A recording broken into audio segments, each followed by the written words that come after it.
सबैजनालाई स्वागत छ मेरो फर्स्ट मिनट ब्लगमा है। मैले आज खाजामा चाहिँ सेलरोटी र अचार बनाउन लागेको छु। अचार चाहिँ मैले काटकुट पारेर ठिक्क पारेको छु। रोटी हाल्न भन्दा पहिला चाहिँ मैले अचार ठिक्क पार्छु कि यता चाहिँ पिठो पनि चिनी र घिउ हालेर रेडी बनाएको छु। अब अचारको लागि आलु उसिनम, आलु पनि बसालेँ। अनि यता रोटी हाल्नको लागि मैले चुलो ठिक्क पार्दैछु। अब आलु पनि पाके त्यति काम गर्दाखेरि अनि आलु छोडाएर अब अचारमा राखौँ है। अनि अचारमा राखेँ मैले।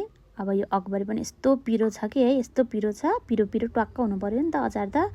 अनि अचार झार्नको लागि मैले यहाँ तेल पनि बसालेँ ग्यासमा है। अब अचारमा मैले उता तिलसिल हालेर खुर्सानी हालेर ठिक्क पारेको छु। अब मैले छोडिदिन्छु यत्तिकै। उता रोटी हालेँ मैले है। अचार चाहिँ अहिले एकछिनमा झार्नु पर्ला भनेर रोटी हालेँ कि मैले।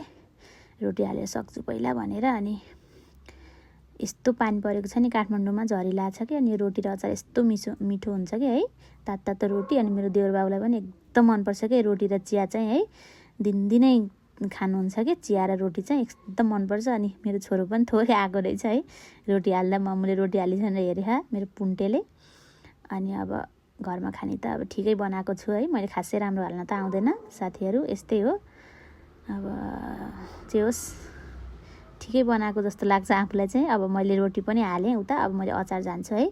पुरै चाहिँ हाल्न सकिनँ कि मैले रोटी चाहिँ गर्मी परेर यस्तो आँखा पोलेर है, थोरै पिठो राखेको छु, भोलि हाल्नु पर्ला। यता अचार पनि झानझुन गरेँ है। अब कागती निचारेर हालेँ।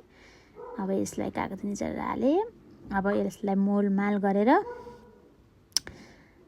नुन पनि हालेँ है। अनि मैले थोरै घरमा बनाएको मसला थियो कि, यो अचारको लागि चटपटमा हाल्ने बनाएको है, त्यो हाल्छु। एकदम मिठो हुन्छ कि त्यो मसलाले चाहिँ है। अचार चाहिँ अचार चटपट जे बनाउँदा नि एकदम मिठो हुन्छ कि त्यो मसलाले। अनि हालेँ 1 चम्चा मैले हो है, घरमै बनाएको यो चाहिँ मैले अचार र चटपटको लागि भनेर मसला है। अब यसलाई हालिसकेपछि मैले एकदम मोलमाल गर्छु कि अचार। अनि अब यो चाहिँ मेरो न्यू ब्लग हो है साथीहरू। अब खासै राम्रो त बनाएको छैन, पहिलो ब्लगमा अलि मेसो पनि पाएको छैन। अचार पनि रेडी भयो है।